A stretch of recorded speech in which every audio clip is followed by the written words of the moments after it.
تیرا نہ ہو تو وہ ایسے مردہ گدھے کے پاس سے اٹھے ہوئے سمجھے جاتے ہیں جو نہایت بدبودار ہو۔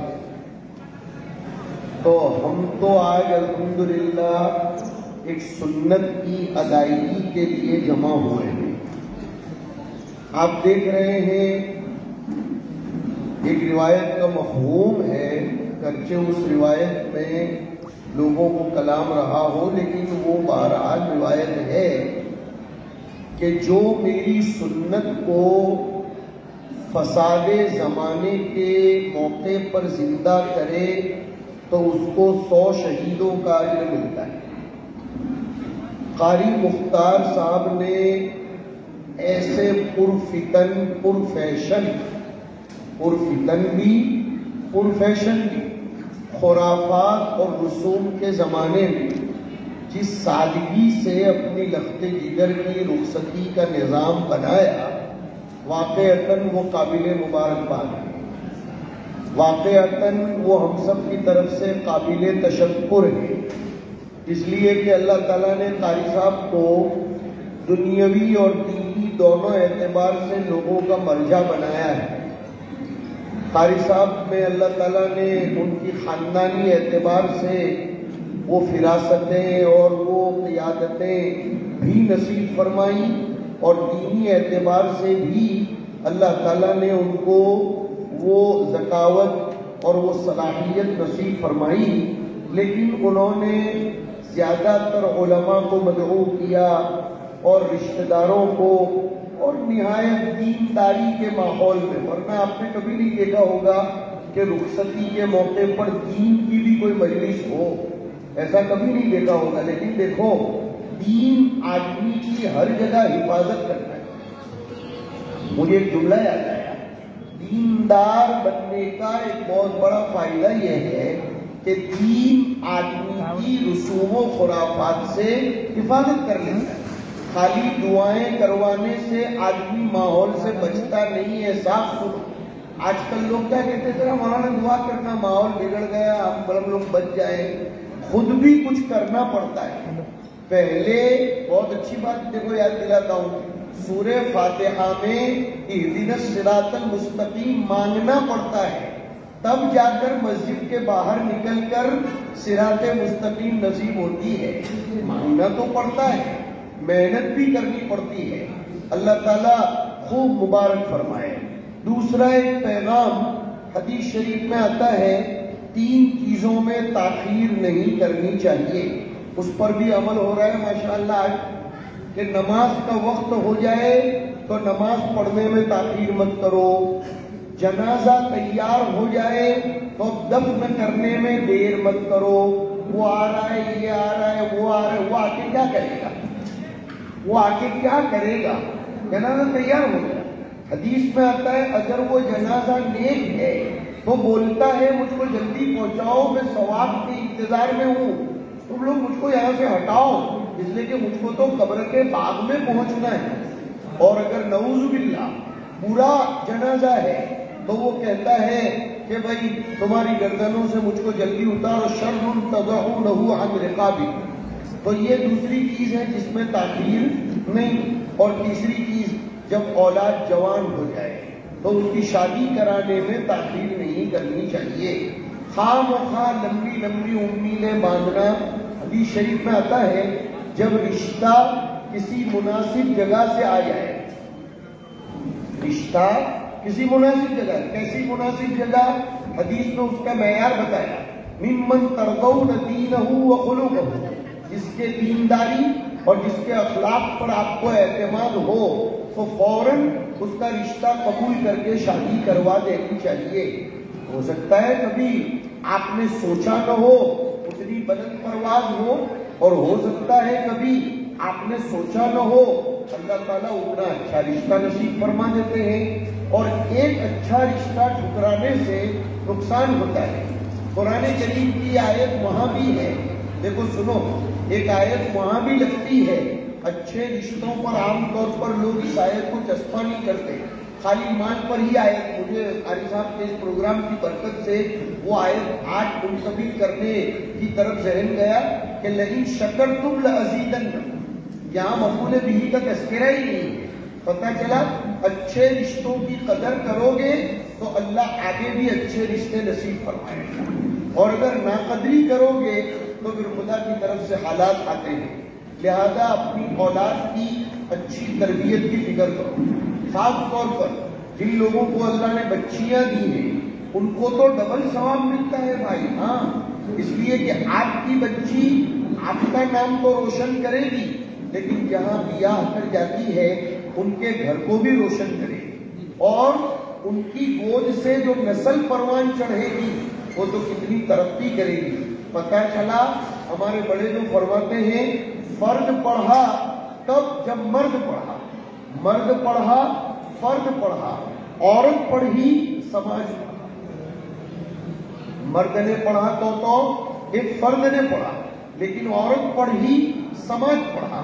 لہذا جو ہماری خواتین بیان سن رہی ہیں ان عورتوں سے بھی ہم یہ تاکید کریں گے کہ بچیوں کو خالی کچن کے معاملے میں ہوشیار مت بناؤ، بلکہ انہیں خاندان کیسے چلانا چاہیے، بچوں کی تربیت کیسے کرنی چاہیے. بڑی پیاری بات یاد آ رہی ہے، دیکھو اور برکت سے ملا علی قاری رحمۃ اللہ علیہ نام کے بہت بڑے فلسفر گزرے ہیں.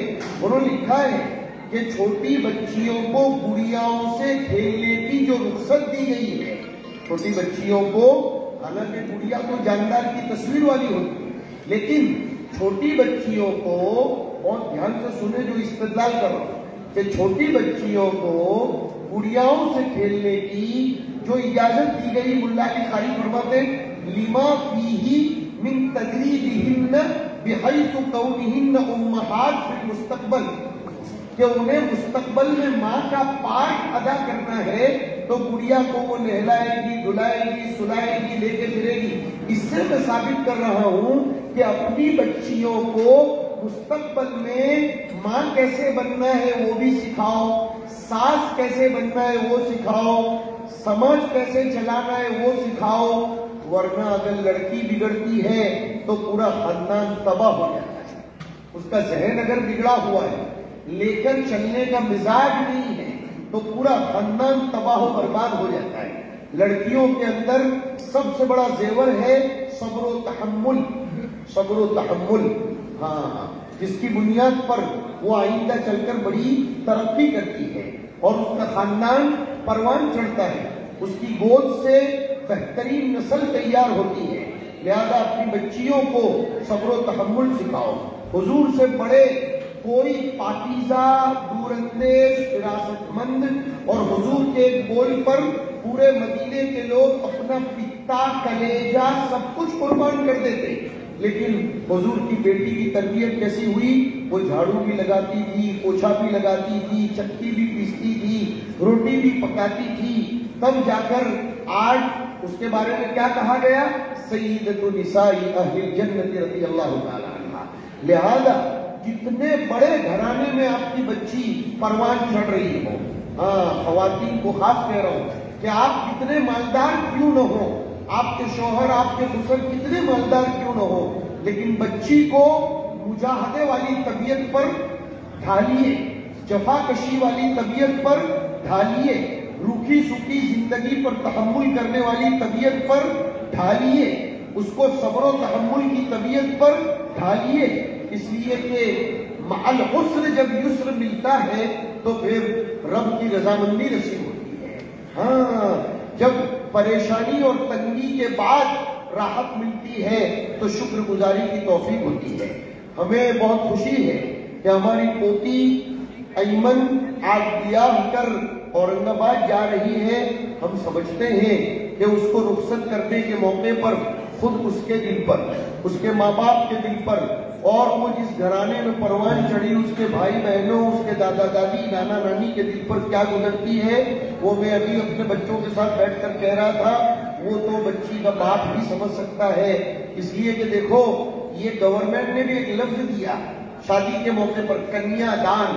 باپ کا اس سے بڑھ کر کیا احسان ہو سکتا ہے کہ وہ اپنی بچی کسی کے حوالے کرتا ہے. بچی حوالے کرنا یہ کوئی آسان کام نہیں ہے میرے بھائیوں، اس لیے جن کے گھروں میں دوسروں کی بچیاں بیاہ کر آئی ہیں وہ ان بہوؤں کے ساتھ بیٹی جیسا سلوک کریں اور ان کی بددعائیں کبھی بھی نہ لیں، ان کو خوش رکھیں۔ ہم اپنی پوتی کو، اس کے والدین کو اور ان کے پورے رشتہ داروں کو تہہ دل سے بہت زیادہ مبارکباد پیش کرتے ہیں، ان کے بہترین اور تابناک روشن مستقبل کی نیک تمنائیں پیش کرتے ہیں، دعا کرتے ہیں اللہ تعالیٰ اس بیٹی کی برکت سے سسرال کے گھر کو مزید تر و تازگی نصیب فرمائے، سرسبز و شاداب فرمائے، لہلہاتا ہوا رکھے، پھلتا پھولتا رکھے، اس لیے کہ بہو کا قدم یہ برکتیں لے کر آتا ہے۔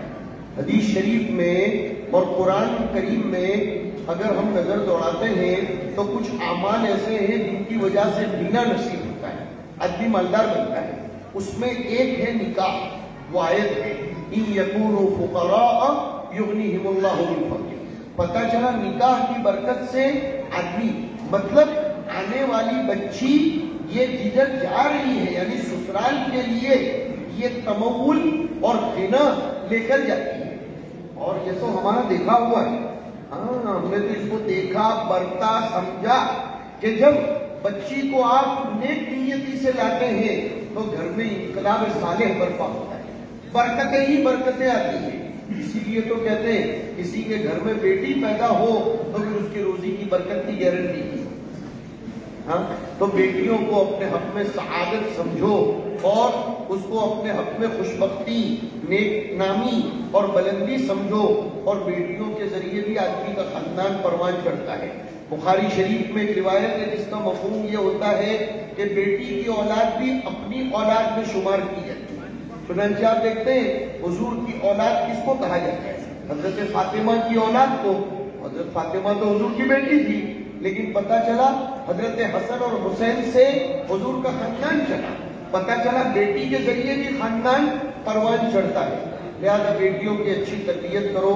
میں پھر دوبارہ مبارکباد پیش کرتا ہوں تمام گھرانے کے لوگوں کو اور بہت زیادہ دعا کرتا ہوں، اور آپ سب کے لیے بھی دعا گو ہوں کہ حق تعالی شان ہو آپ سب کو اپنی اولاد کی خوشخبریاں سنائے، ان کی خوش زندگی آپ کو دکھائے، اور ہم میں سے ہر ایک کو اللہ تعالیٰ اپنی مرضیات پر چلائے۔ انہی چند کلمات پر ہم اکتفا کرتے ہیں اور ذرا اجتماعی دعا کر لیتے ہیں تاکہ ہماری بیٹی کی زندگی آگے خوشگوار رہے۔